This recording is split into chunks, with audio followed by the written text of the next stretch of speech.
Hey guys, Matt with Bleepin Winch. Thanks so much for your purchase. I really appreciate you supporting.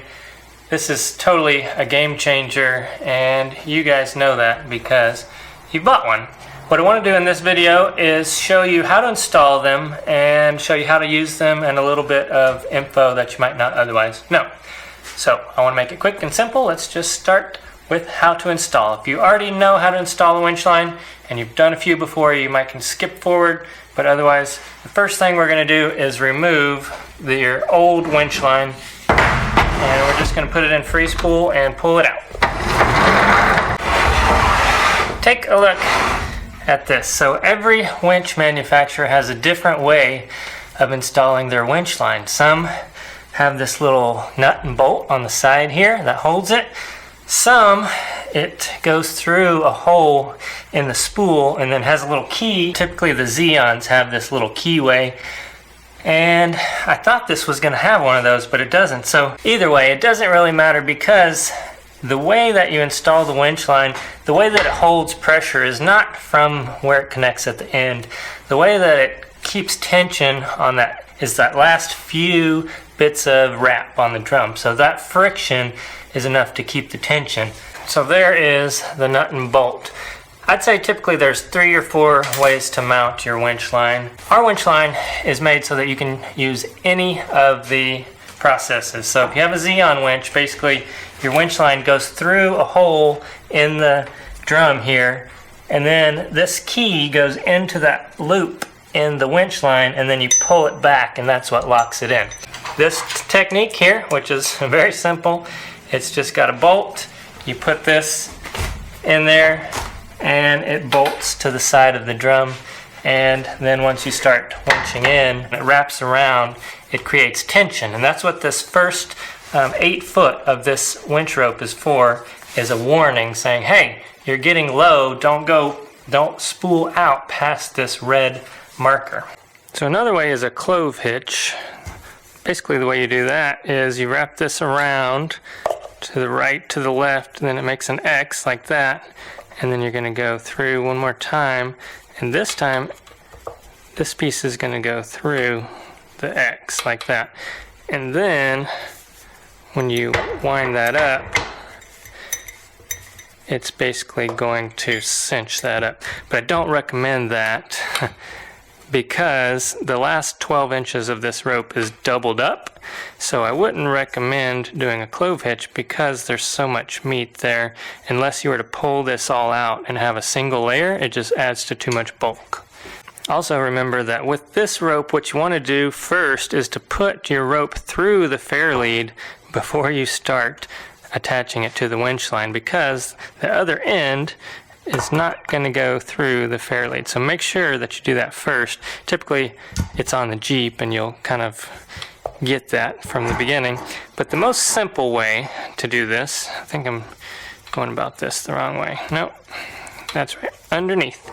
The simplest way and the easiest way to attach this is just with a simple piece of duct tape, believe it or not. Like I said, this little bolt is no stronger than a piece of duct tape. This isn't going to hold anything, it's just holding the rope while you get it started. So if that's the case, a little piece of duct tape right over here in the corner to hold that on while it gets started is just about the same. So then it's nice and tidy when you get started. So whichever method you choose, it doesn't really matter whether you have the Xeon with the key. I kind of like that method because that one actually will stop it at the end of the, if you accidentally were to come out really far, that key is going to stop it because it's not going to be able to pull through. But if you go with the bolt, if you go with the clove hitch, if you go with duct tape, it doesn't really matter, as long as you realize that this red piece is a safety. Whenever you see that start to come out of the winch line, that means you're down to your last few wraps, and it means stop. Don't go any further than that, because if you do, it could start slipping on that drum and just come off. That's not just with the Freedom line, that's with all winch lines, but we have this piece that actually gives you a visibility of saying, hey, that's the end, don't go past that. If you happen to have a Xeon winch with the key, I'll leave a link down below to show you how to install that. And if you have this bolt and you're having trouble getting that bolt started because it's not long enough, simple little trick. You take a hammer, you put that line down there, and you just flatten it out. That'll make it so much easier to get your bolt started. Alright, so pretty simple. Make sure to put that through your fair lead first, get it started. Now, very important, whenever you first spool a winch or anytime you re-spool a winch, what you need to do is get a few wraps on there and then connect the other end of that winch line to a tree or something, you know, down the road or up a hill. I usually go to a tree up the hill, have my Jeep at the bottom of the hill, and winch up to the tree. What that's going to do is put tension in the rope, and that tightens everything down. If it's loose, what's going to happen is, as that spool is spooled around like this, it's going to pull into the rope, and then you won't be able to free spool it out. So it's real important that you have it under the load. If you don't have a hill, then attach it to another Jeep or something and just hold the brakes as you're winching in during that first spool. I have a video on this as well. I'll leave that down below if you're not familiar how to do that. But basically you just have somebody on the inside holding the brake or whatever and steering, and you have somebody on the outside guiding the spool, making sure that it's nice and even all the way across. So once you get that in, let me show you a little bit about our Freedom winch line. So when we first made this, this piece right here was a part of the rope. But I listened to you guys wanted it replaceable, so these pieces, this end piece is now replaceable if it were to become damaged. So this goes over, and this goes over the other side. You can use that as a handle, or you can, if you're careful, spool it up inside the winch itself, and it'll hide up nice and tidy in there. That way you always have every piece that you need to do any sort of winching. Let's answer a few questions. One of the questions I got was, can you still use a snatch block? Of course you can. It's just like a regular winch rope. You open the snatch block, you close the snatch block, and you use the snatch block. One of the other questions I got is, how long is it? It's 90 feet. Why 90 feet and not 100? Because a typical spool holds 100 foot of winch line. That's single winch line. The last 10 feet of this winch line is doubled up because of the way that it works, because of these openings. So it's 90 feet this way and then 10 foot back. So it spools up on a winch line just like 100 foot would. That's why we offer it in 90 feet. What if I want 120 feet or 150 feet, maybe for an 8274? That's totally doable. In the future, we might make that happen. But for now, what you can do is buy this line, cut it, and splice it into your current line at whatever length you want. I'll leave a link down below for that. You can also make these shorter if you need, say, 50 feet. You can just cut the rope at 50 feet and make a little end loop like that. I'll leave another link how to do that below as well. Super simple stuff. ATV lines, what about ATVs? If all this is very successful, we will start making ATV lines as well. Those are basically the same design as this, just in a smaller than 3/8, it's 1/4 inch line for those. So, all that in the works. Another question I had was about the coated end. This coating is purely for aesthetics. It has no purpose other than to give the rope a little pop. Right now we offer these in red and uncoated, so just the rope. We did offer a few custom colors at the beginning, but it was really hard to keep up with all those different color options. So for now anyway, we just have the red and the uncoated, which is a rope just without the coating on it. Alright, next up, how do you use this thing? Well, let me show you real quick. So you've got your double-ended loop here on the end. This is the knot, and down the line you have openings. There's one here, there's a second one, and then the third one is at 8 foot. So you have an 8 foot circumference. That's a pretty big tree that you can go around.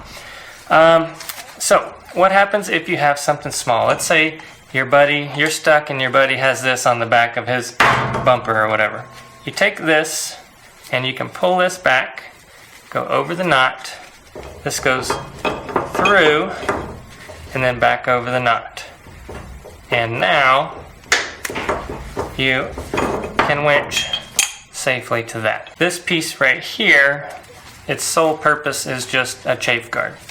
You also have a chafe guard down the line here, which when under tension you can slide this anywhere you want, but you can slide this. Typically what you do with this is if you're going over a rock or something, let's say your Jeep's up here and what you're winching to is down here and there is a rock in between, you want to put this chafe guard on that so that the line isn't itself just sliding on top of that rock. The chafe guard will sit there, the line will slide through the chafe guard. If you have something small, like a small tree, or if you have somebody's bumper, you have a tube that you want to go to, that's where this comes in handy.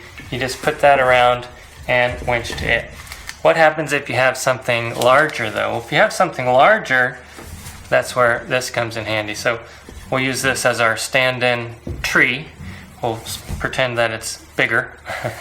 So you're going to go around the tree and then the knot goes into that loop and then you can winch to that. And like I said, there's 3 loops. So depending on how big the loops are, you can go to each one. Now, if you have a tree saver, I definitely recommend using a tree saver. If you don't get one, there was a lot of people saying, oh, you should use tree savers, and I do agree. I always use a tree saver. You put this around the tree, and then this piece goes through your tree saver. That saves the tree from damage. But sometimes you might be in a scary situation and you don't have time. I've had this happen before. Somebody's hanging off a cliff and everybody's asking where the tree saver is. Forget the tree saver at that point and just save your buddy or save your spouse, yourself, whoever. Forget the tree saver at that point. Also, how many times has it happened that you accidentally forgot your tree saver at the last tree 10 miles back down the road and now it's lost and gone?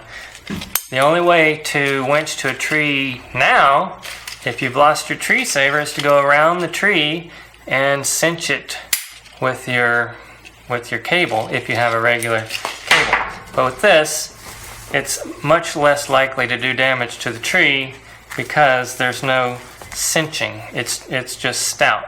There's no cinching. Whenever you have something like this with a hook and the other end is open, you put that around the tree and then when it pulls tight, it's actually sawing into the tree.